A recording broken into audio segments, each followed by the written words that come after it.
Se Deus criou Satanás em perfeição, de onde surgiu o mal? Se Deus é a própria perfeição, como então o mal encontrou caminho para o mundo? Qual foi a origem do desejo maléfico inicial em Satanás? Como todos os seres celestiais, Deus formou Satanás por intermédio de seu Filho, Jesus Cristo, conforme confirmado em João, capítulo 1, versículos 1 a 3. No começo, existia a Palavra, e a Palavra estava junto a Deus, e a Palavra era divina.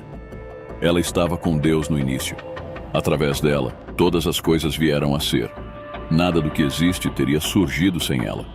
Cada ser deve sua existência a Deus, e nada veio à existência independente dele. É crucial ressaltar que todas as criações de Deus eram imaculadas, incluindo Lúcifer, Satanás, que era impecável em sua criação. Então, se esse é o caso, como a imperfeição e o mal se infiltraram no mundo? Como a humanidade e até mesmo alguns anjos se degeneraram? Como Satanás se desvirtuou? Neste episódio, buscaremos respostas para essas indagações. A derrocada de Satanás da graça é realmente impressionante. Para compreendê-la, vamos considerar o que o profeta Isaías disse sobre a origem e a queda de Satanás. Você foi precipitado do céu, ó luminar da manhã, prole da aurora. Você foi atirado à terra, você que debilitava as nações. Você proclamava em seu íntimo: ascenderei aos céus, elevarei meu trono acima das estrelas de Deus. Estabelecerei meu reinado no monte da congregação, nas alturas do monte sagrado. Ascenderei acima das nuvens mais elevadas. Serei semelhante ao Altíssimo. Contudo, você será rebaixado ao Sheol, às profundezas do abismo. Isaías, capítulo 14, versículos 12 a 15. Ezequiel nos oferece uma visão ainda mais estonteante do estado primordial perfeito de Satanás e sua queda vertiginosa. Ele descreveu Satanás. Você se encontrava no jardim de Deus, ornado com toda a variedade de gemas valiosas: rubis, topázios e diamantes, berilo, ônix e jaspe, safira, turquesa e esmeralda. Suas configurações e encaixes eram de ouro. No dia de sua formação, eles foram preparados. Você era o querubim ungido para guardar, e eu o posicionei ali. Você habitava no monte sagrado de Deus e perambulava entre pedras ígneas. Desde o dia de sua formação, até que a maldade foi encontrada em você. Seu comércio o preencheu de agressão, e você pecou. Por isso, eu o expulsei como profano do monte de Deus, e o desterrei, ó querubim guardião, do meio das pedras ígneas. Ezequiel, capítulo 28, versículos 13 a 16. Quando Satanás se insurgiu contra Deus, não apenas atraiu a ira divina sobre si, mas também persuadiu uma fração dos anjos a se aliar a ele em oposição a Deus. Estimativas indicam que aproximadamente 1/3 dos anjos aderiram a Satanás em sua revolta.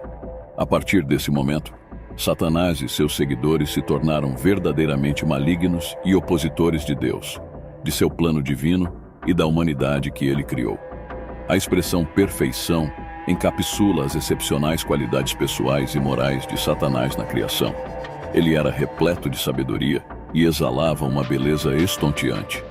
Ele detinha o selo de excelência, sendo perfeito em formosura e íntegro em seus atos desde o dia de sua criação.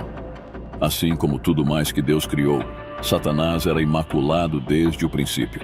Isaías e Ezequiel atestam que ele detinha a posição suprema entre todas as criaturas do universo. Também é evidente que ele mantinha uma relação especial e íntima com Deus.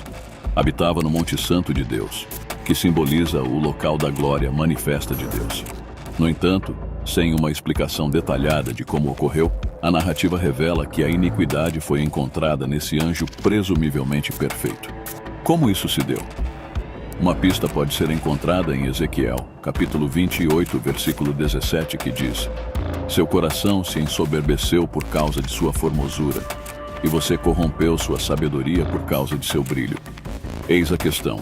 Devido ao orgulho e à obsessão consigo mesmo de Satanás, sua sabedoria foi ofuscada. Ele ficou encantado com sua própria formosura, refletindo sobre ela, em vez de se concentrar na glória de Deus. Isso precipitou sua queda. Que revelação! Isso sublinha o perigo do orgulho e da autoabsorção. Em Lucas, capítulo 10, versículo 18, Jesus descreve ter presenciado a queda de Satanás do céu. Ele disse que foi como um relâmpago. Para compreender plenamente o que Jesus quis expressar, observemos o contexto em que ele fez essa declaração. Foi quando os 70 discípulos que Jesus enviou para evangelizar e preparar o caminho para Jerusalém retornaram. Eles voltaram cheios de júbilo e, possivelmente, de orgulho pessoal. Eles relataram a Jesus: Senhor, até os demônios se submetem a nós em teu nome. Foi então que Jesus os advertiu contra o orgulho, dizendo: Eu vi Satanás cair do céu como um relâmpago. Que extraordinário! As palavras de Jesus servem como um alerta sobre os riscos do orgulho. Ele sugere que a satisfação com a autoridade sobre os demônios não deve levar ao excesso de orgulho. O orgulho é um pecado que pode ser a raiz de outros pecados. Assim como o excesso de orgulho levou à queda de Lúcifer e à sua expulsão do céu, os discípulos foram advertidos para evitar esse perigo em potencial. Lúcifer se exaltou devido ao seu orgulho, e eles deveriam aprender com sua queda, mantendo-se humildes em seu ministério. Em consequência de suas ações errôneas e rebelião, Deus destituiu Satanás. Ele foi expulso de sua posição elevada sobre o monte de Deus. Assim, Satanás desceu à terra após seu pecado original. Seu castigo o aguarda na forma de um lago de fogo, conforme mencionado por Cristo em Mateus, capítulo 25, versículo 41. Satanás introduziu o mal no mundo, apesar de ter sido criado perfeito.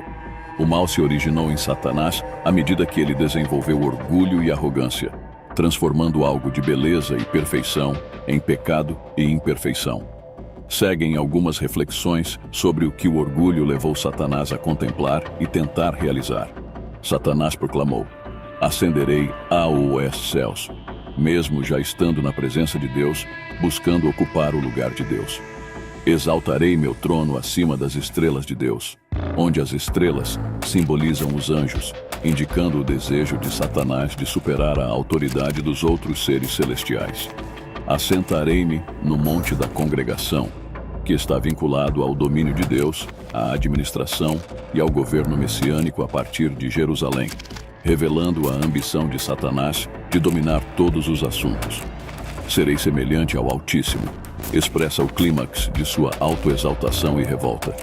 É a manifestação de sua ousada pretensão de igualar-se a Deus. A rebelião de Satanás, impulsionada por seu orgulho e egocentrismo, resultou em uma transformação drástica de sua natureza, de perfeita para imperfeita. A pureza que ele havia recebido de seu Criador foi substituída pela corrupção. Embora a Bíblia não especifique o momento exato da queda de Satanás, é possível inferir um intervalo de tempo com base em textos bíblicos. Após a criação dos céus e da terra, mas antes do episódio do Jardim do Éden em Gênesis capítulo 3, Satanás e seus anjos se rebelaram. A queda de Satanás ocorreu antes da tentação de Adão e Eva, como evidenciado pela sua presença como a serpente no jardim. Ele foi capaz de enganar e convencer alguns anjos a se juntarem a ele, levando-os a um estado de degradação moral irreversível. Uma vez seduzidos, não havia retorno, e eles estavam destinados a uma existência de pecado e ruína. Apocalipse, capítulo 12, versículo 4, simboliza essa traição, descrevendo como 1/3 das estrelas do céu, que representam os anjos, foram arrastadas pelo dragão, Satanás, em sua tentativa de subverter os planos divinos. É verdade, a Bíblia apresenta Deus como justo e perfeito, e o pecado é visto como algo extremamente grave e passível de julgamento. Conforme Tiago, capítulo 1, versículo 13, Deus não é responsável pela tentação ou pelo pecado dos indivíduos. Que ninguém, ao ser tentado, diga: estou sendo tentado por Deus. Pois Deus não pode ser tentado pelo mal, e Ele mesmo não tenta ninguém. Este versículo enfatiza a natureza imaculada de Deus e a sua separação do mal e do pecado. A responsabilidade pelo pecado recai sobre os indivíduos que cedem à tentação, não sobre Deus. A mensagem central é a soberania e a santidade de Deus, contrastando com a falibilidade humana e a necessidade de responsabilidade pessoal diante do pecado. Portanto, enquanto reconhecemos a origem do mal em Satanás e sua queda devido ao orgulho, também devemos manter em mente a justiça e a santidade de Deus. Ele é o juiz perfeito, que eventualmente trará justiça ao mundo. A história de Satanás serve como um lembrete poderoso dos perigos do orgulho e da auto-obsessão, e a importância de permanecer humilde diante de Deus. Como seres humanos, somos constantemente confrontados com escolhas morais, e a história de Satanás nos alerta para as consequências devastadoras do pecado.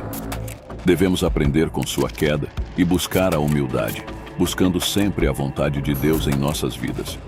Através da fé e do arrependimento, podemos encontrar perdão e redenção, mesmo diante das tentações e desafios que enfrentamos. Em última análise, embora o mal tenha entrado no mundo através da queda de Satanás, a esperança reside no fato de que Deus é soberano sobre todas as coisas. Ele é capaz de transformar o mal em bem e de trazer redenção mesmo das situações mais sombrias.